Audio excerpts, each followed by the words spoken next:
Welcome to the Cheating Wife Stories channel. I was good. And you? That was the first thing I said to her the morning I smashed my phone. I'm still not sure if I intended to crack the screen so thoroughly, spiderweb fractures across the glass, shards catching the light, or if it was the only way I could stop myself from reading, rereading, analyzing every text she'd sent to him. The device skittered across the bedroom floor and hit the wall with a hollow thud. And for one numb instant, it felt like I'd shattered something inside me too. I guess I thought if I couldn't see the messages, they wouldn't exist. A desperate, ridiculous hope. I was good, wasn't I? A stable man. A provider. That's how it started in my head. She was sitting on the bed when it happened, in a bathrobe that had slid off one shoulder, revealing the faint curve of her collarbone. She didn't even flinch when the phone slammed into the wall, only blinked once, slowly, like she was seeing me clearly for the first time in years. Silence. There's a different kind of quiet when two people share a space but drift into separate worlds. I picked up the broken phone, stared at the twisted corner of the case, and realized I couldn't read the texts again, even if I wanted to. The screen had gone black. Dead, useless, and yet I could see every hateful word scalded into my memory. Her messages, the photos, the way she signed them with that playful emoji. 1,000 little heartbreaks. She didn't try to speak. Not then. She only stood, tying the robe tight against her frame, and stepped around me like I was a piece of forgotten furniture. I felt the chill of her passing, but part of me was grateful for that. Grateful for her not saying anything, because I might have begged right then. And I never wanted to see myself that weak. I used to believe the worst pain a man could feel was something physical, like a punch to the jaw or a wrenched back. But heartbreak, real heartbreak, has a way of lodging in the chest, all dull and throbbing, as if every breath reminds you of your failures. So I told myself I was done chasing her words. I was done reading them on that phone. Let it lie in pieces on the floor. Let it be. It was too late anyway. The memory lingers. How I found out. How the suspicion snaked its way into my mind. We'd flown to a conference in San Francisco. She was an interpreter on a big contract, assigned to a multinational panel. I came along partly because it was a chance to explore the city, partly because something in me felt uneasy. She'd seemed distant, anxious for me to stay out of her professional sphere. Typically, I'd support her from the sidelines, proud of her smooth translations, her ability to command attention. But this time, her eyes slid away from me whenever I caught them. On the second day, I noticed a man, her fellow translator, a freelancer, I think, Daniel Martinez. 5 o'clock shadow, quick grin, an easy way of moving. He was always nearby, leaning in to share a laugh, his lips too close to her ear.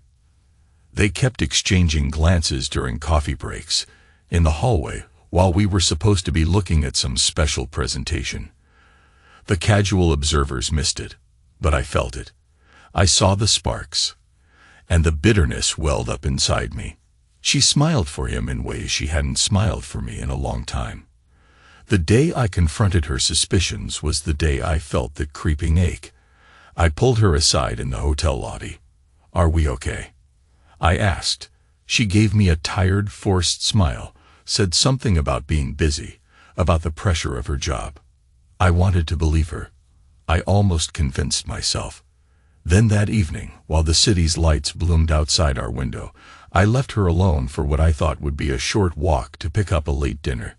I'd grown restless, decided to surprise her with takeout from an all-night place I'd discovered years back. When I got back to our room, she wasn't there. Her phone lay charging on the nightstand, but her suitcase was unzipped, rummaged through. The bed was turned down as if she'd been about to lie down, but there were no signs of her. I stepped into the hallway, trying to figure out if she'd gone to see a friend, or if she was downstairs in the conference lounge. Then I heard a muffled giggle from the far end of the corridor.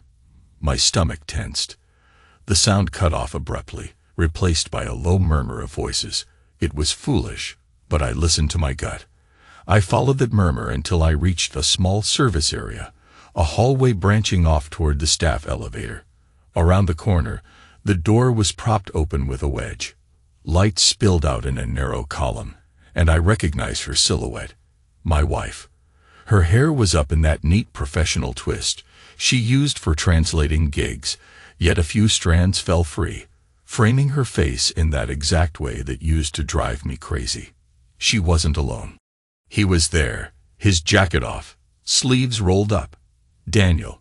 I saw the way she leaned against him, the way her body curved into his, as if it belonged there. He whispered something that made her laugh, a quick, breathy laugh I hadn't heard in ages. Then he pressed his mouth against her neck. She tilted her head, letting him. Her eyes fluttered shut. I saw her lips part. Heat flared in my chest, like a blowtorch, scorching. I should have turned away, should have done anything else. Instead, I watched, pinned to that moment by a combination of rage, heartbreak, and a sick fascination. They kissed in a way that told me this had happened before. They were too familiar. Her hand slipped under his shirt, trailing across his back. He angled his head to capture her mouth. I heard her whisper his name. Desire flickered across her face. I stood there feeling like I'd fallen into an alternate reality. In that moment, any illusions I had left shattered. I wanted to speak, to shout, to break them apart. But I couldn't move.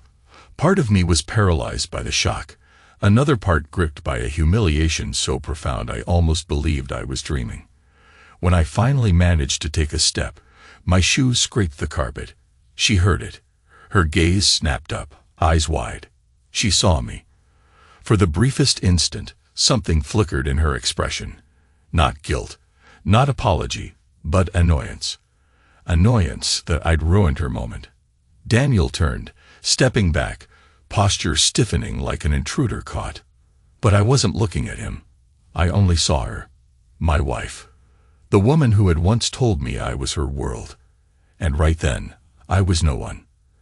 A half-dead stranger in the hallway, intruding on their moment. I didn't stay. I left before I said something I couldn't take back, or did something I would regret. I don't remember how I made it back to the hotel room, how I managed to function. But eventually, she returned. She didn't deny anything. She tucked her hair back into place, gave me a cold stare, and said, "Don't make this a bigger deal than it is." Then she walked past me, took her things, and left, probably to his room. Or maybe somewhere else. That was the night I understood betrayal isn't always a clean, sudden cut. Sometimes it's a slow gnawing, an erosion of trust you didn't realize was fragile. The next morning, I boarded a flight home without her. She didn't try to stop me. Weeks passed after the conference. Every moment felt surreal, as if I'd drifted off to a place where everything was dimly lit by regret. She didn't come home for a while. Then, one afternoon, she showed up unexpectedly. I'd been brooding at the kitchen table, the only light coming from a single lamp overhead. She walked in, dropped her key on the counter. The clang echoed in the still air. "We need to talk," she said. "Really? Are you out of his bed now? Is that what this is?" The words tasted bitter on my tongue. She shrugged. "Don't make this ugly." It was strange. I could barely see the woman I once loved in her face, or maybe she'd always had that cold steel in her eyes, and I'd just refused to notice. "Why even come back?" I asked, voice raw. "You chose him." She lowered her gaze to the floor. "I came to pick up some of my things." Then she looked back up, jaw set. "And maybe to give you a chance to accept it, to let go." She said it so calmly, as though I was a child who needed an explanation. She wouldn't even meet me halfway with a sorry or a tear. So I nodded slowly because words failed me. If I tried to talk, I'd break. I felt that old impulse to beg her to stay, to fix this. But I refused to degrade myself. I just watched her pack up her clothes, her books, even the pictures from our wedding. She took it all with no outward sign of remorse. When she left, I just stood there in our half-empty room, the echo of her footsteps rattling in my skull. That night, I discovered the results of a DNA test, one that turned up after the conference fiasco. We'd had a minor medical scare at one point, and out of curiosity or paranoia, I'd gotten tested for something. Lab forms had been mailed to me by mistake, something that confirmed a detail about blood type. The specifics get hazy, but the bottom line was, the blood on the official paperwork for some incident, one I'd thought was mine, was Daniel's, not mine. Another confirmation that she shared something intimate with him, even if it was just a moment of care or worry. Another dagger to the gut. I tried to move on, to swallow the bitterness. But it sat in my chest like a slow poison. I felt restless in my own home, pacing, scowling at the walls. Eventually, I started calling in sick to work. Couldn't bear to smile at the office, to pretend everything was fine. My friends, people who had known me and my wife for years, started to ask questions. They saw the tension in my posture, the vacant look in my eyes. I told them bits and pieces, but I never confessed how deep it ran. I was rotting from the inside. I needed release, or some sense of justice. It happened almost by accident. One evening, a friend of mine, call him Jeremy, came over with takeout and a six-pack. Jeremy had never liked my wife. I should have known better, but I found myself venting to him, telling him too much, how I'd seen them together, how it made me feel worthless. He sat there, swirling a bottle of beer, eyes narrowed. "You know," he muttered, "some of us always saw through her." Just saying. She wasn't the saint you thought. Meaning? My voice was hollow. Meaning there are people who'd like to see her and her lover boy get knocked down a peg. I shouldn't have asked. But I did. "What do you mean?" He shrugged. "He's got a pretty sweet gig, freelancing his language skills at major corporate events. She's no different. I know some folks who might want to see him exposed." He smiled, but there was no warmth in it. "You know I never liked her. Neither did a few others in our circle. They always said she was too slick, too good with words. They felt she manipulated you. Now, well, they might be open to helping you get some closure." At first, I recoiled.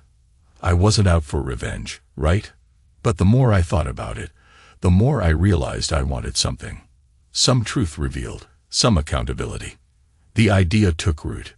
And so I helped them. Gave them the details they needed to track Daniel down. Conferences he was scheduled for, maybe a few personal leads I'd gleaned from my wife's old day planner. I said it was for the truth. That's what I told myself. And it's not like I instructed them to harm him physically.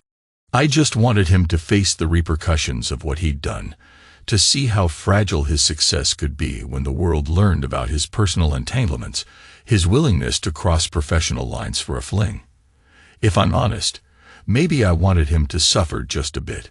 My wife, ex-wife in all but legal paperwork, thought she was free. She'd moved in with him, or so the rumors went. A fancy condo downtown, paid for by some new contract he'd landed. She probably believed she'd sidestepped all consequences, that life would carry on in a fresh direction. She had a new partner in her bed, new illusions to chase, but I still had that dull ache in my chest, and I needed some sense of power back. One evening, I found myself at an upscale bar downtown. I sat on a leather stool, the place half empty, swirling a whiskey on the rocks. I'd barely touched it. My mind drifted, stuck on memories of her as she used to be. The auburn hair that fell over her face in the morning light, the warmth of her laugh, the way she'd tuck her feet under her on the couch when we watched old westerns. A lifetime ago, a figure slipped onto the stool beside me. I recognized her, a woman named Meredith, a colleague of my wife's who'd harbored a quiet grudge for years. We'd never been close. Now she was part of the group that disliked my wife. She nodded at me, ordered a martini, and sighed. She spoke in a low voice. "We found Daniel. Or rather, we gave certain folks enough reason to look into him." She took a sip. "He's about to lose a major contract. Apparently, someone brought forward evidence of unprofessional behavior with a client's interpreter. Word spreads fast in those circles. I stared at her, my stomach twisted with conflicting emotions, an odd satisfaction, swirling with guilt. Did you do it? She gave a slight shrug. We simply shined a light on the truth, that your wife and him started their thing during a key conference, mixing professional duties with personal indiscretions. Enough bigwigs complained. If I understand right, Daniel's reputation is about to take a serious hit. I swallowed. And Rebecca? Meredith offered a faint smile. Collateral damage, maybe. Hard to say. She's losing some trust, too. People prefer interpreters who keep everything discreet and professional. She broke that cardinal rule. I nodded, feeling a heavy weight settle in my chest. So this was it. The outcome. The retribution.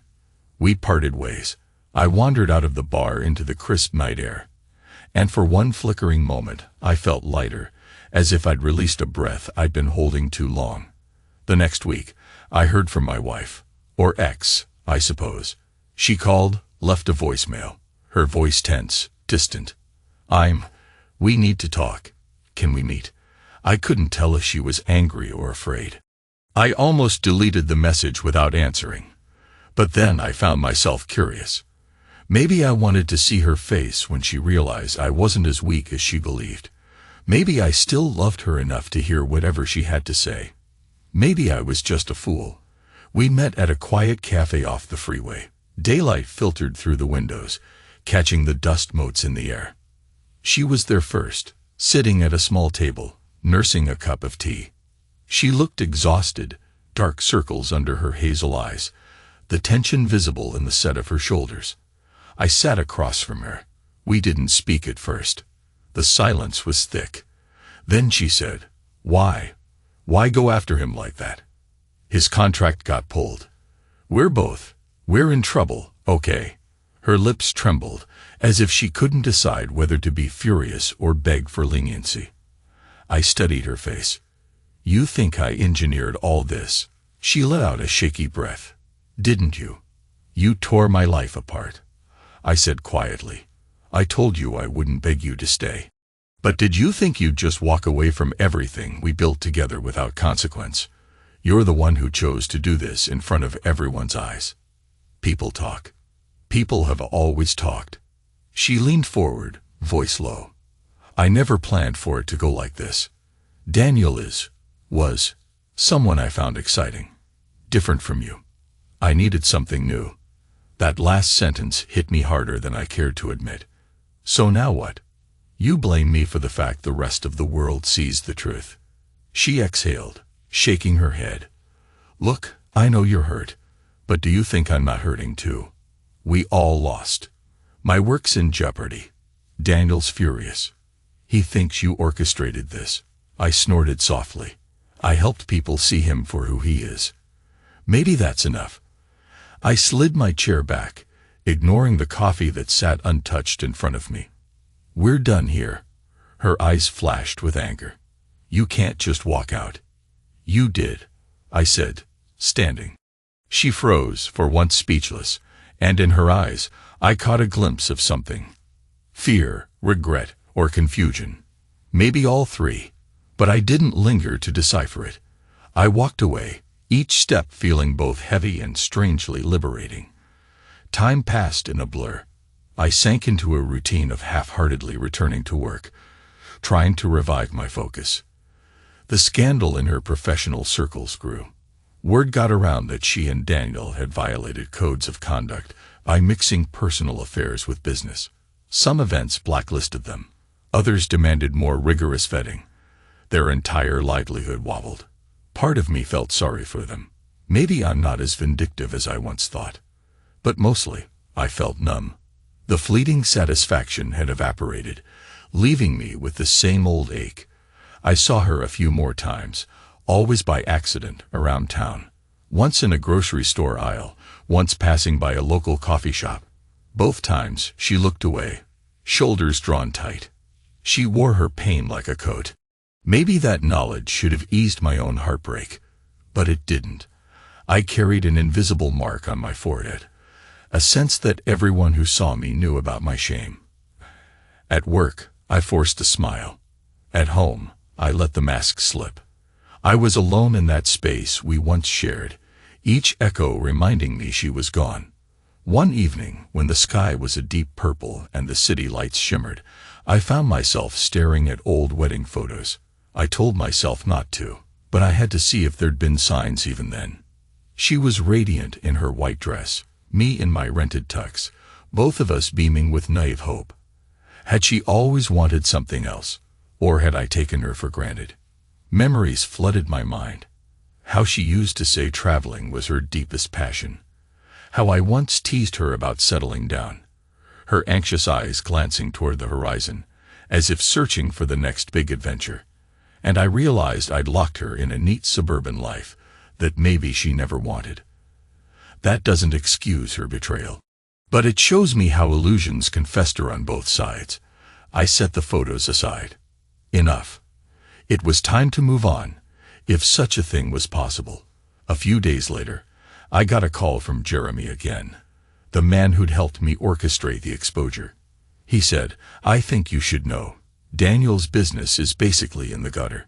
Word is he's lost half his clients. He might leave town. Your wife's also packing up, going who knows where." I thanked him, not sure how to feel. Relief? Sadness? Guilt? I appreciate it, I mumbled, ending the call. That night, I couldn't sleep. I went out for a drive, headlights illuminating empty streets. Eventually, I found myself drawn to the old park where I used to jog. I parked, climbed out of the car, and wandered the perimeter. The air was crisp, biting at my cheeks. I walked until I came to a bench near a cluster of pines. Then I sat, letting the cold settle into my bones, letting the hush of the wind fill my ears. I thought about everything that had happened, the affair, the heartbreak, the quiet rage. I remembered the moment I first saw Daniel's hand on her back, the softness in her eyes that used to be reserved for me. I remembered how she'd left, how the phone screen cracked under my anger. The memory felt like shards of glass in my throat. I reached into my jacket pocket and found a slip of paper, the old DNA test results. I'd carried them around like a charm, a token of my wounded pride. Slowly, deliberately, I tore them into tiny pieces. The scraps fluttered to the ground at my feet. Maybe that was symbolic. Maybe it meant nothing. But the act felt like shedding a skin I no longer wanted. I can't say I felt better, but I felt ready to breathe again. Weeks later, I got a final piece of closure. She showed up one last time at the house, unannounced. I opened the door to find her standing there, a suitcase by her side, hair damp from the drizzle outside. She looked tired, as if life had wrung her out. "I'm leaving," she said quietly. I nodded. "Where to?" She shrugged one shoulder. "Back to Texas for a while. Maybe. Then somewhere else. I'm not sure yet." A pause hung between us. "Does Daniel go with you?" Her lips quirked in a bitter half-smile. "He took a job in another state. We parted ways." She hesitated. "That's not why I'm here." "Then why?" I wanted to say, "I wanted you to know I'm not proud of what I did." She shifted her weight, eyes wavering. "I didn't handle it right. And I know I hurt you. She exhaled. "I got lost, okay. I needed something." I couldn't help a bitter laugh. "And you found him?" She winced. "Not for long, apparently." Then she nodded toward the interior of the house, the living room with its half-bare walls. "I'll pay my share for the divorce proceedings, for the house. I'm not running from that responsibility. But I can't stay. Never asked you to," I said, voice quieter than I expected. Another silence. She tucked a stray curl behind her ear. "You know, I keep thinking, maybe if we talked more, or if I just told you how I felt." "You still would have left," I interrupted. "Don't lie to yourself." She flinched, but accepted it. "Maybe. Maybe not." A gust of wind rattled the porch. Finally, she lifted her suitcase. "Take care of yourself, Mike." I watched her walk away, water pooling around her shoes in the damp. Part of me wanted to shout something, anything, to end it on a note that felt final. But I stood there, silent, listening to the echo of her footsteps fade. That night, I rummaged through the closet and found a box of old pictures, old notes, souvenirs from better times. I drove to a friend's place, someone who'd offered to store a few things. I left the box there. I didn't need to see them daily. That phase was gone. The betrayal wasn't the sudden slash of a knife. It was a dull, drawn-out ache that wore me down day by day. I realized that the real wound wasn't her leaving. It was the knowledge that everything I believed in, our marriage, our future, had been so fragile, so easily replaced. I'd always thought a man shouldn't cry, that I could tough it out. But I'll tell you, there's a hollowness inside me that feels deeper than tears. Maybe that's the reason the phone ended up shattered. Maybe I hoped if the phone was broken, the reality would break too, that I wouldn't have to see the truth spelled out in black and white. Silly, right? We can't run from truth. It's always there, waiting. I still see her sometimes in my nightmares, turning that corner of the hotel corridor, smiling at him, her hair a messy halo, her voice hushed with laughter. I wake up gasping for air, feeling a phantom pain in my chest, like the memory is carved into my bones. But I get up the next morning, go to work. I function. Because life moves on, whether we're ready or not. I realize now that I let resentment guide me for a while. And yes, I found a strange satisfaction in leveling her illusions, in letting Daniel's shining pedestal crumble. But it didn't make me whole again. It didn't erase the betrayal or the lonely nights. It didn't give me back the years I spent building a life with someone who would casually toss it aside. What it did do was force me to confront who I am. A man who once believed love was a permanent contract. A man who thought a stable job, a decent house, and loyalty were enough to keep a marriage alive. A man who neglected to see the cracks until they became a canyon. I'm not sure what comes next. I keep living, day by day. The divorce papers are filed. My sister calls me every so often from Denver, worried. I try to assure her I'm fine. But we both hear the lie in my voice. My parents, they're in Arizona, send postcards with pictures of the desert sunrise. I appreciate the sentiment, even if I can't muster the energy to visit. Sometimes I drive to that same bench in the park at dusk, watch the sky shift from gold to purple. I wonder if she's somewhere under the same sky, thinking about me. Probably not. She's chasing new horizons, or maybe she's staring at some old photograph, half wishing she could rewind. I'll never know. What I do know is that I've survived. The phone, my illusions, my trust, all broken. But I'm still here. And that counts for something. The world didn't end. I still have a chance to rebuild. That's what I cling to when the nights are too long, and I'm haunted by the afterimage of her in another man's arms. I was good, once. Maybe I can be good again. That's the thought that keeps me breathing. I don't need her apology anymore. I don't need her regret. All I need is my own determination to keep going. I don't know if I'll ever truly forgive her, or myself, but I'll learn to live with the scars. Each day, I wake up, put one foot in front of the other, and try to let go of that invisible mark on my forehead. She'll carry her own regrets, or maybe she won't. She'll always see in my eyes the knowledge that she lost something she never appreciated. And me, I'll find a way to exist without her. I stand at that park bench one last time, watch the final streak of sunlight vanish behind the horizon. Wind rustles the pine branches overhead. In that hush, I breathe in, and something inside me loosens, like a knot unraveling. It's not absolution. It's not a neat ending. It's just the start of whatever comes next. And as I walk away, stepping through the soft shadows of evening, I feel a flicker of relief in my chest, the faintest twinge of hope. Maybe that's enough for now. Maybe that's the best I can do.